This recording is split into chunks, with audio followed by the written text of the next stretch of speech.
Einen wunderschönen guten Tag und herzlich willkommen zu einem neuen und weiteren Video. Heute geht es um die Motorbrücke. Wie wird das noch genannt? Motorbrücke, Motortraverse. Und zwar ist das Ganze gesponsert von Stahlmax, von XXL Automotive. Wer Werkzeug benötigt, checkt unten den Link ab mit dem Code VITAWOLF, bekommt ihr 5% drauf. Und ja, es handelt sich hierbei um Werbung. Das Ganze ist gesponsert von XXL an der Stelle. Grüße gehen raus. Dankeschön dafür. Und ja, wofür braucht man eine Motorbrücke? Wenn man zum Beispiel im Motorraum arbeitet und Motorlager abschrauben muss oder den Motor hochheben, absenken muss, dann ist das schon ziemlich gut, weil wenn man Motorlager abmacht, dann würde er rein theoretisch runterplumpsen und das ist quasi als Stütze oder wenn man Zylinderkopf abschrauben will, damit der Motorblock trotzdem noch in der Position bleibt. Ja, und ich denke mal, wir machen ein Unboxing, weil ich das sowieso ausbauen würde und dann montieren wir das mal auf einen Motor drauf, damit ihr euch das Ganze angucken könnt, wenn ihr euch das Ganze zulegen könnt, wie das fixiert wird, hochgehoben wird und so weiter, was da so auch alles dabei ist. So sieht das Ganze aus. Ja, Kauflink unten in der Videobeschreibung, wer mal Preise vergleichen möchte, könnt ihr gerne machen und könnt natürlich auch mal in die Kommentare reinschreiben, was ihr zum Thema Stahlmax von der Marke haltet. Gibt es Erfahrungen? Könnt ihr natürlich gerne unten mal reinschreiben. Würde mich mal interessieren, was ihr zu der Marke sagt. Und ja, ich würde mal sagen, packen wir das Ganze mal aus. Und los geht's. Und zwar ist mir aufgefallen, dass die Kommentare etwas abgenommen haben. Und deswegen haben wir uns überlegt, für die, die fleißig Kommentare schreiben, haben wir überlegt, dass wir immer, und beziehungsweise mir fehlt auch immer so ein bisschen der Content, den wir live machen können. Und deswegen habe ich mir Folgendes überlegt, für die Leute, die fleißig am Kommentare schreiben sind, dass wir da ein Gewinnspiel machen, dass immer zum Ende des Monats wir ein Gewinnspiel machen für alle Kommentare, die in die Videos gemacht werden. Das heißt, egal unter welches Video ihr Kommentare schreibt, kommt ihr automatisch mit in die Verlosung mit rein oder macht ihr automatisch beim Gewinnspiel teil. Und da haben wir uns Folgendes überlegt, 50 € Gutschein könnt ihr euch dann aussuchen. XXL Automotive Gutschein oder Amazon Gutschein werden wir dann mit euch schon ausmachen. Und das Ganze wird dann immer zum Ende des Monats, das heißt zum 30. oder zum 31. endet das Gewinnspiel und fängt dann immer automatisch am 1. des Monats an. Und da könnt ihr dann gerne unten in die Kommentare, nicht nur unter dieses Video, egal welches Video in diesem Monat rauskommt, da könnt ihr Kommentare schreiben und macht beim Gewinnspiel teil und im Livestream am 30., 31. Wir werden immer diese Livestreams vorab ankündigen, wann die starten und wie viel Uhr, wo ihr dann automatisch zugucken könnt oder ihr werdet dann per YouTube benachrichtigt. So.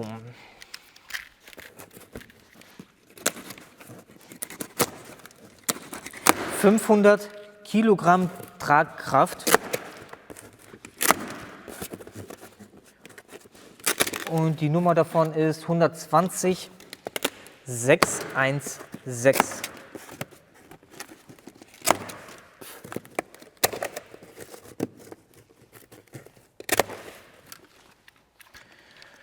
Jo.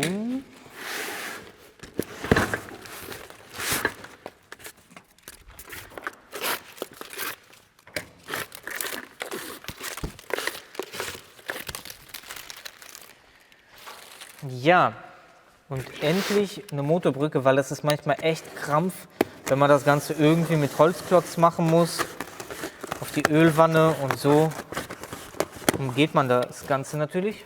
Verpackung in Verpackung, okay.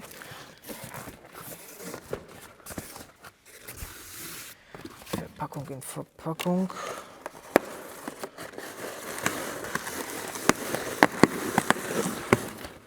Ich muss auch nämlich jetzt bei dem E60, wo es um den Partikelfilter geht, da muss ich das Ganze anwenden, weil wir den Turbo auch ausbauen. Deswegen benötige ich den jetzt auch. Und deswegen wurde es an der Zeit, das Ganze mal auszupacken.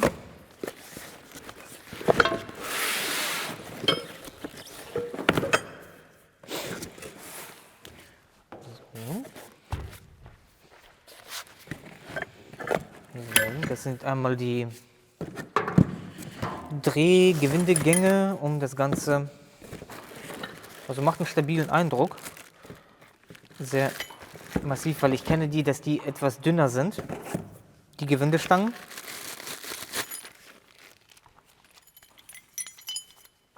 Weil nichts ist schlimmer, als wenn das dann abreißt und das Ganze einmal nach unten plumpst. So, das sind die Seitenteile. Die Seitenteile, wo man auf die Kotflügel drauf geht.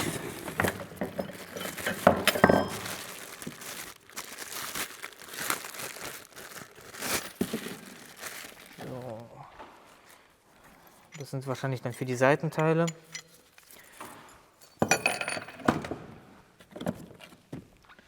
So, die Gewindedinger. Kann ich auch mal ein bisschen hier hinlegen. Ketten. Ja, Kette. Ihr könnt euch auch noch feinere Ketten zulegen. Also bei Motorbrücke, da könnt ihr wirklich unterschiedliche flexible Ketten euch zulegen und ganz viele unterschiedliche Unterlegscheiben. Also hier sind alle gleich, aber ich empfehle euch unterschiedliche Unterlegscheiben euch zuzulegen, weil das ist immer, je nachdem was für einen Motor ihr hochheben müsst, immer ein bisschen rumspielen. Hier ist noch eine Absicherung. Werden wir noch alles herausfinden, wofür. Das kann dann schon mal weg. Dann geht es weiter. Wenn wir das Ganze mal zusammenbauen.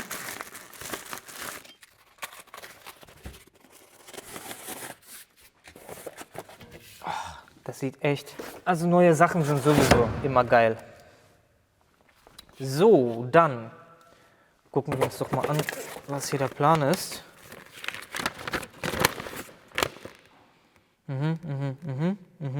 Verstehe.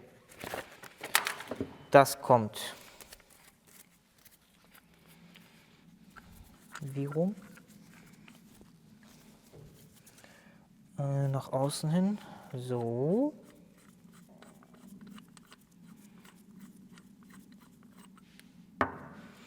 Wir können das ja mal umgekehrt zusammenbauen.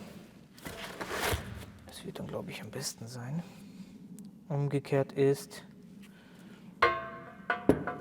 Nee. Wir können das so zusammenbauen. Das kommt dann einmal hier.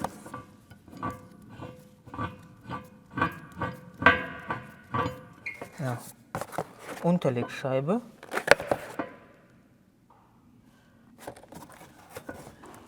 Unterlegscheibe.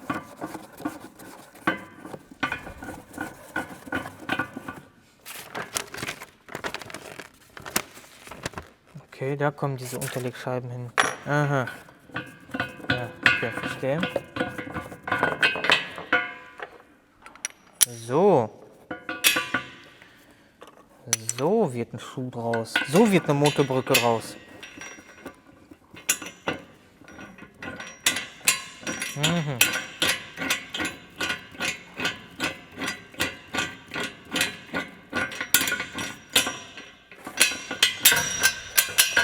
Okay. So ist er dann auf der anderen Seite identisch. Das kommt dann einmal da dran.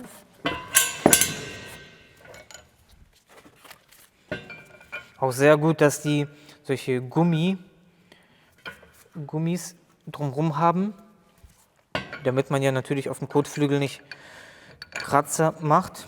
Das muss man da ab und zu bei manchen Herstellern was basteln und selber hier irgendwelche Gummis ausdenken, erfinden. Und hat auch wirklich eine, na gut, wenn er zu winkelig ist, aber hier können wir, glaube ich, diese Stopper dann wahrscheinlich reinmachen. Denke ich mal.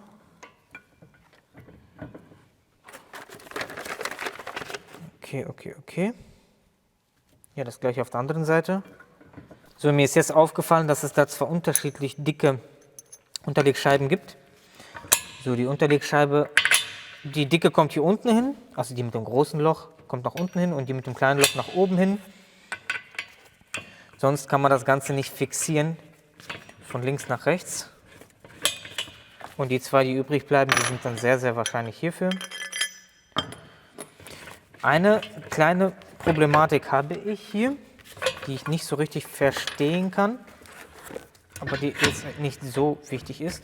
Und zwar geht es einmal hier drum, damit man das Ganze hier nicht verliert. Hier, das Ganze ist auf einer Kette, damit man das Ganze nicht verliert, um das Ganze hier zu fixieren, damit das hier nicht extrem sich bewegen kann. Von der Logik her würde ich sagen, dass man den hier drunter schrauben muss. Das funktioniert aber nicht, weil der Ring dann stört. Eventuell muss das, aber hier geht es auch nicht. Also ich verstehe noch nicht so ganz, wo der hin soll. Vielleicht könnt ihr das in den Kommentaren dann beantworten. Wir machen den erstmal so. Und dann können wir das Ganze einmal aufstellen. So, und hier kann man dann das Ganze nach links und rechts bewegen und festmachen. Und festmachen. Ne, dann fährt man damit quasi auf die Kotflügelkanten an. Kotflügelinnenkanten an. So. Schon. Ja gut, er braucht auch ein bisschen Spiel. Aber ich hätte es gerne, dass man den damit besser fixieren könnte. Dass wenn man die reinmacht, es wäre nicht schlecht, wenn man die Blockade reinmacht, dass man dann quasi fest das Ganze hat. Dass man dann vielleicht die Position klack macht, die Position klack macht, Mitte klack macht. Oder vielleicht, wenn die das mit einem Stift machen würden. Quasi die Platte hätte mehrere Löcher. Und man könnte dann quasi mit dem Stift immer so, so oder so, so. Das wäre nicht schlecht, aber ansonsten geht es auch. Aber recht hier ziemlich beweglich. Wäre nicht schlecht, wenn man das damit echt blockieren könnte. Oder wenn wir die wegmachen, dann können wir extrem bewegen das Ganze. Ja. Also die müssen schon drin sein. Und durch so ein paar Mal hin und her könnten die, glaube ich, auch rausfliegen.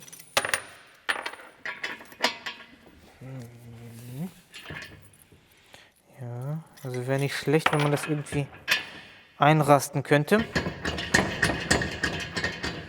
Ja, weil die bewegen sich ziemlich gern raus. Also da sind ein paar Verbesserungen möglich. Also wenn man das hin und her wackelt, muss man immer aufpassen, dass der immer gut drin ist. Ja, die kommen dann quasi hier einmal rein. Ne, so rum. Von unten nach oben. So. Ja.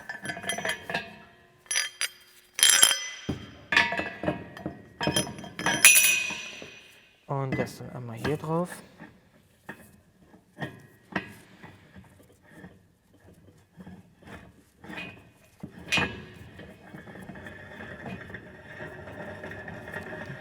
Ja, und dann kann man seinen Motor festmachen. Ja, die Dinge halten wirklich nicht gerne.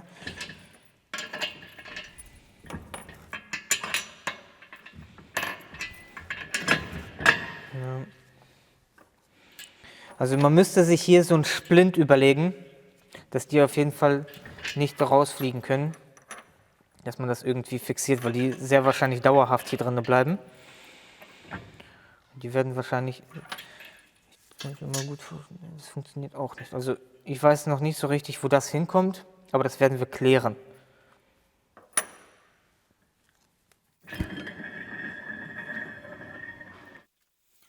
Also wenn man das dann ausgerichtet hat, also es ist schon sehr beweglich. Aber es soll ja beweglich sein. Dann macht man das Ganze fest und kann das dann mit den Muttern hier festmachen, wenn man sich den passenden Winkel ausgesucht hat.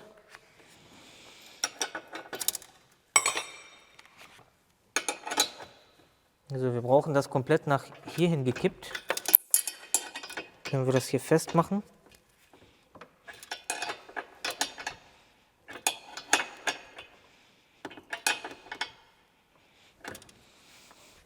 So, die Kette, da muss man sich auf jeden Fall was überlegen. Das ist absoluter Krampf, wenn man die sich nicht irgendwie festmachen kann. Erstens schlagen die gegen den Kotflügel, aber die sollen auch irgendwo befestigt werden. Da gibt es aber in der Anleitung steht nichts. Und also die schieben sich auch hier sehr, sehr gerne raus und fallen gerne runter. Da muss man sich irgendwas überlegen. Ob Stahlmax da noch eine Lösung anbieten wird, werden wir dann mal in die Kommentare schreiben. Aber das Gute ist, dass die Brücke so extrem lang ist. Das ist sehr, sehr selten. Dadurch hat man viel, viel mehr Möglichkeiten, weil ab und zu ist es wirklich krampfmäßig. Hier sitzt er auch zum Beispiel ziemlich weit vorne. Und dass man zum Beispiel die Möglichkeit hätte, den extrem hier hin zu machen und nach dahin. Aber so. Und dann wackelt das Ganze auch nicht mehr, wenn wir das Ganze festmachen.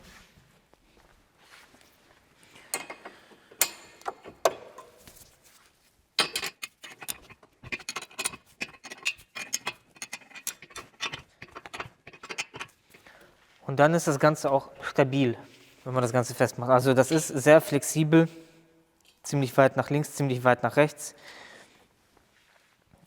So, so. Und dann.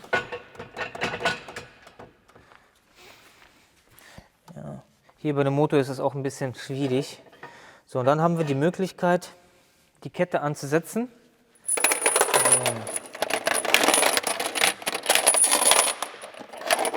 Das Ganze dann einfach hier. Dieser Punkt ist auch ziemlich blöd gewählt bei BMW. Ich weiß nicht, ob es da noch einen gibt, wo man den festhalten kann oder wo man die Brücke überhaupt ansetzen kann. So weit wie möglich nach unten.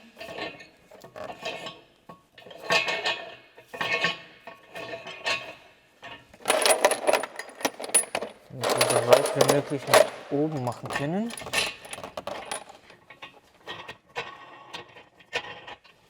Aber das wird den wohl ein bisschen stützen.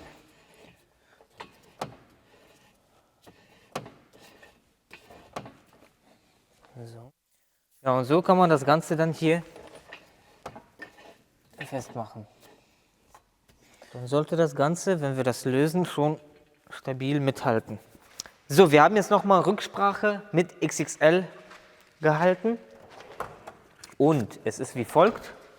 Die Unterlegscheibe kommt tatsächlich hier hin. So wie wir das uns schon fast gedacht haben. Und zwar so, so.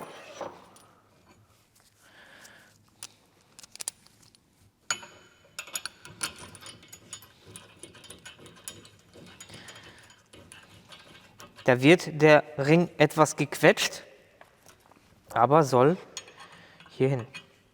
Das müssen wir jetzt mit einer Ratsche machen.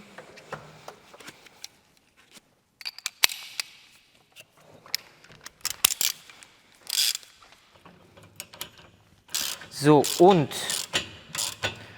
was uns noch mitgeteilt wurde, ist, dass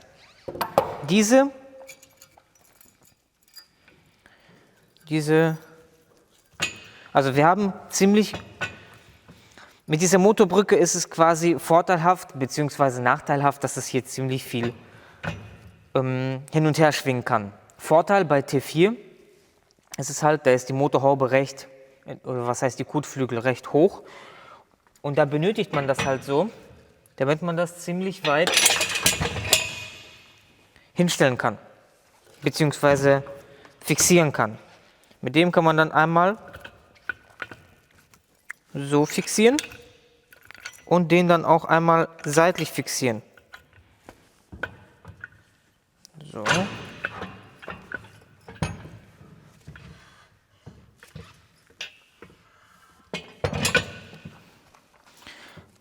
Ein bisschen lose machen.